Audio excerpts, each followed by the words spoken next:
They said 12 Americans vanished in the desert in 1965, but it's not what you think. This was an agreed handoff with beings from Zeta Reticuli, a binary star system around 39 million light-years from Earth. The story goes that they were trained like a combination of astronauts and spooks. Now, these specialists boarded a craft and were gone for 13 years. Only 7 made it back to be debriefed in August of 1978. The rest? Well, 1 died en route, 1 died on the planet, and 2 chose to remain behind. Thousands of pages of reports describe a world with muted suns. It's inhabited by a regimented society with advanced technology, revolutionary technology that grants the ability to communicate by thought and project history like a hologram, which they called the Yellow Book. Leaks that surfaced decades later are even stranger. An appendix lists the actual kit that the team supposedly hauled to the planet SERPO. It included portable X-ray units, radiation stations, soil labs, telescopes, 50 radios, M16s, C4, 1,000 gallons of water, 75 fast medical kits, and a packing list that's so meticulous it itemizes socks and vinyl sleeping platforms. Even stranger, the file suggests the landings weren't limited to just the Nevada test range. Later visits were logged at Johnston Atoll with photos, a guest list that bizarrely includes a Vatican Monsignor, and a note that this race of extraterrestrials, nicknamed Ebans, returned again in 2012. If this is disinformation, it's exquisitely crafted,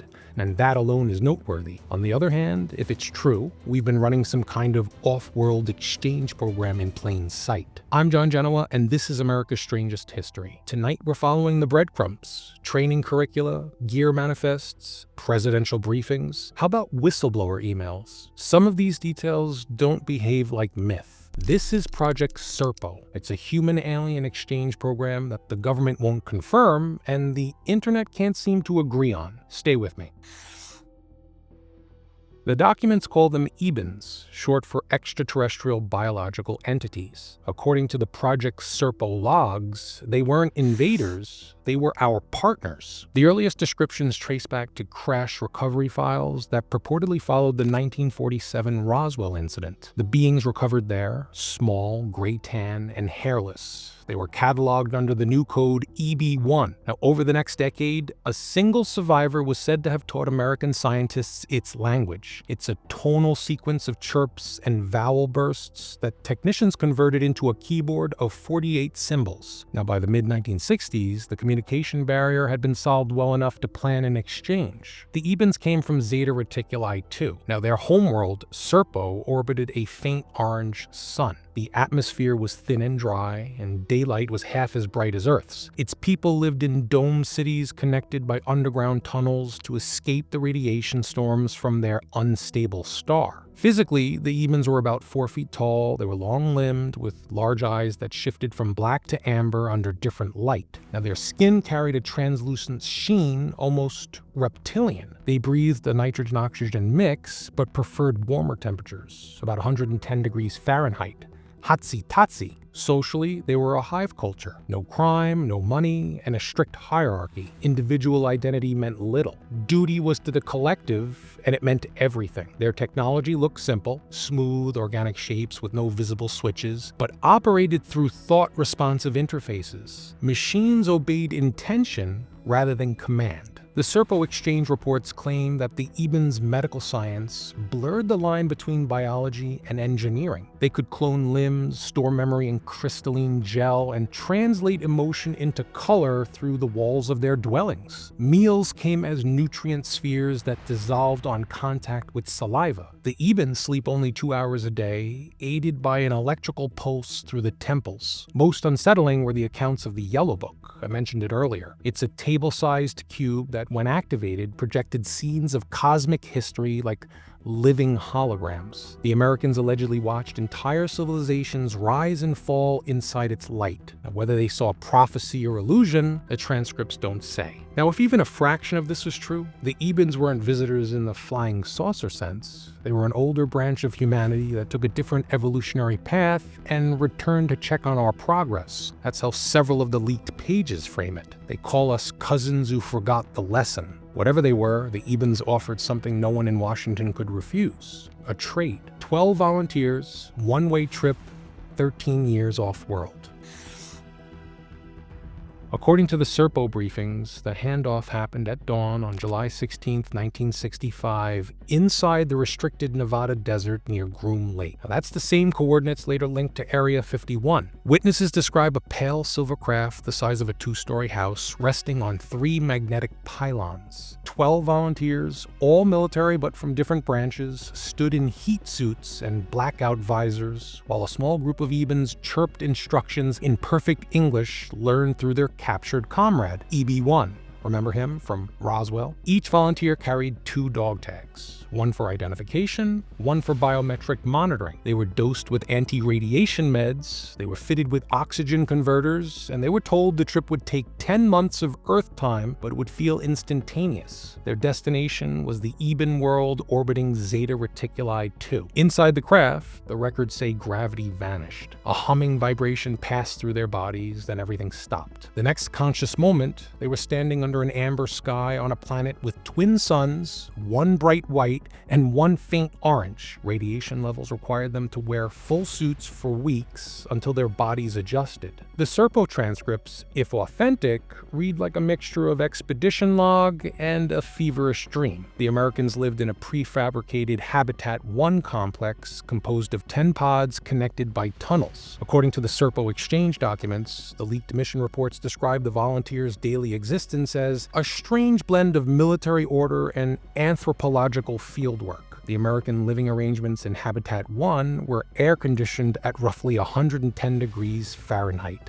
Like I said before, hotsy-totsy. Each team member had an assigned specialty: medical, engineering, biology, linguistics, and security. They conducted surface mapping, radiation sampling, and biological surveys, all while learning the Eben language through tonal translators. Now, every movement was recorded by their hosts, and the visitors wrote daily logs that mixed technical notes with cultural observations, like the absence of money or crime, communal decision-making, and how the Ebans communicated almost telepathically during group tasks. The team explored the planet over the next decade. They found vast underground farms lit by plasma orbs, entire valleys covered in crystalline panels harvesting sunlight. They found a temple city where the Yellow Book was kept. The cube projected star maps hundreds of light years across and footage of Earth stretching back before human memory. The Ebans were courteous but clinical. They were obsessively polite. They called the Americans visitors from the other place. They treated the Americans as research subjects and monitored sleep and digestion to study how humans adapted to local gravity. They recorded every heartbeat, they studied human laughter, and they asked endless questions about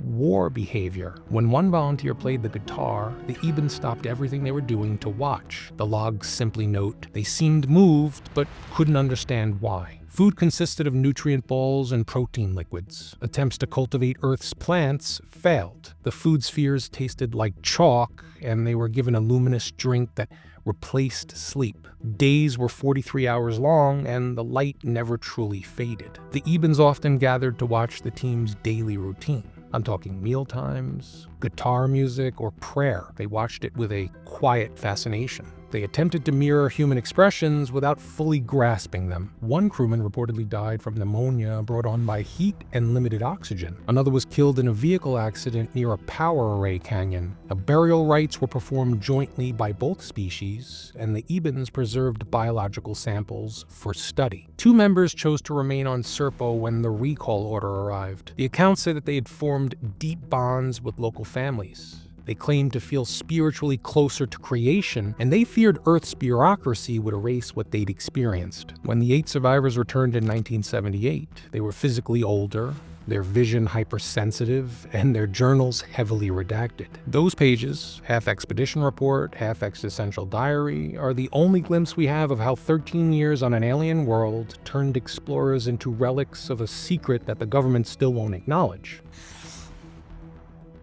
The official record says the exchange ended on August 13, 1978. That's 13 years after the Americans left Nevada. At sunrise, radar operators at Groom Lake Test Range logged a brief silent contact descending from the upper atmosphere. What landed wasn't tracked leaving Earth, and what stepped out wasn't the same 12 who'd gone in. 8 survivors emerged, gaunt, sun-leathered, eyes shielded by black goggles. They carried canisters labeled biosamples SERPO and metal case containing film, crystalline data cubes, and personal journals. Base personnel were ordered into quarantine for unidentified microbial exposure. According to the leaked debriefing documents, the returning team spent 10 months in isolation under an Air Force facility in Los Alamos before a single report reached Washington. Their accounts were fascinating, if not terrible. Gravity on SERPO had strengthened their bones, but weakened their hearts. Several suffered cataracts from ultraviolet exposure. Most disturbing were the psychological effects: disorientation with Earth's shorter day, chronic insomnia, a flat affect or emotional flatness that couldn't shake. One of the team remarked that everything here feels loud, like people are shouting through time, whatever that means. The mission logs, over 3,000 pages, to the extent they ever existed, were divided among the CIA, the DIA, and an ultra-secret working group sometimes linked to the Majestic 12. We did a video on the Majestic 12. Check it out if you get a chance. Portions of the mission logs reportedly reached the Carter administration in 1979 and were stamped Cosmic Top Secret. Now, only fragments remained public, including a 1978 flight manifest missing 12 names, an Air Force budget line for extraplanetary research, and a single photo said to show a small humanoid standing beside a U.S. serviceman. Then, incredibly, the survivors vanished. Some were reassigned under new identities. Others allegedly died within a decade of cancers that were tied to radiation exposure. One, known in the SERPO literature as Team Leader 700, supposedly sent an encrypted letter to a former handler. It read, "They'll bury the evidence with us, but the memory isn't theirs to own." Rumors persist that the 2 volunteers who stayed behind on SERPO transmitted occasional signals back to Earth. These are short bursts detected at the Deep Space Network in the early 1980s before fading into silence. By 1995, when the first SERPO files began leaking online, every agency contacted denied knowledge of the exchange. Requests under the Freedom of Information Act returned the same reply: no responsive records found. Yet inside the UFO and disclosure communities, details kept resurfacing. Packing lists, photographs, even alleged briefings to presidents. If it was a hoax, it's a masterpiece that borrows from the bureaucracy of truth. Now, if it's real, it's the most successful cover-up in human history. For decades, the SERPO story slept in vaults and rumors until the internet cracked the lid. In November 2005, an anonymous user identifying himself only as anonymous DIA employee began posting on a closed UFO research email list monitored by Victor Martinez, a retired federal employee. The message contained alleged DIA briefing papers, flight manifests, and personal debriefs from a 1965 exchange. The posts appeared over 9 months, complete with timestamps and chain of custody language straight out of the government correspondence. You can imagine how each new drop sent the online disclosure community into chaos. Curiously, these documents describe 2 follow-up visits, one in 1985, another in 2012. They even included grainy photos of Ebens standing beside U.S. officers in arid terrain. Forum users cross-checked satellite metadata, handwriting styles, and classified style headers. Nothing proved the leaks were genuine, but nothing easily debunked them either. Then the name Len Kasten surfaced, a writer who compiled the SERPO leaks into the book Secret Journey to Planet SERPO. Now, Kasten claimed to have verified sources tied to Air Force intelligence. Around the same time, ufologists pointed out a curious overlap. A handful of the document codes matched those found in real Majestic 12 paperwork. Now, this suggests, at a minimum, that someone with inside formatting knowledge was behind the leaks. Meanwhile, mainstream agencies went on the record. A 2006 Air Force Office of Special Investigations statement called the story "internet fiction blending fragments of declassified programs." Still, private researchers like Bill Ryan and Linda Moulton Howe continue to release transcripts said to come from retired contractors, people who described a second exchange, a joint lunar facility, and an even-human hybrid program housed under the broader Project Aquarius. By the 2010s, SERPO had become more than just a tall tale. It was a living myth, constantly mutating as new insiders appeared on podcasts and conferences. One self-proclaimed technician described seeing a data cube projecting star charts identical to the Yellow Book. Another insisted that 2 of the original exchange members were still alive, kept under witness protection identities in the Southwest. For every denial, another leak appeared. File names like Ebens 2012, Exchange Reentry Brief, none were traceable. In a way, the SERPO saga evolved into the internet's first crowdsourced conspiracy. It's a perfect storm of plausible science and the oldest question in human history. What if we're already part of something bigger? Half a century after the alleged dawn in the Nevada desert, Project SERPO sits somewhere between classified history and a collective dream. If you ask the Air Force, it never happened. If you ask believers, it never stopped. And if you read the files, thousands of pages scattered across forums, FOIA archives, hard drives, you see something stranger than either denial or belief. It's kind of a mythology built on government language. Every acronym, every redacted paragraph, every seal-stamped top secret magic feels familiar because it mirrors the bureaucracy of truth. Maybe that's why the SERPO story refuses to die. It doesn't ask us to imagine aliens. It asks us to imagine officials quietly scheduling a 13-year exchange program and then burying the paperwork. For skeptics, SERPO is an elegant hoax. It's an internet-age experiment in crowd psychology. But for believers, it's a partial leak from the real Majestic 12 system. It's a snippet from the now infamous burned memo. It's a whisper of something the public isn't ready to hear. Even among insiders, there's division. Some claim SERPO was a cover story for an advanced propulsion research. It's a way to disguise funding for foreign technology retrieval. Maybe it was true contact, one that continues under different names. Strip away the coordinates and the cargo lists, and you're left with the same human pulse that's driven the entire mystery since Roswell: the need to know if we're alone and the price of truth. If Project SERPO was real, it means 12 people walked on a world beneath 2 suns and proved that distance isn't a barrier for the human spirit. Now, if it wasn't, then it's the best story our civilization has ever told about its longing to belong somewhere else. Food for thought. I'm John Genoa, and you've been watching America's Strangest History. Thanks for watching.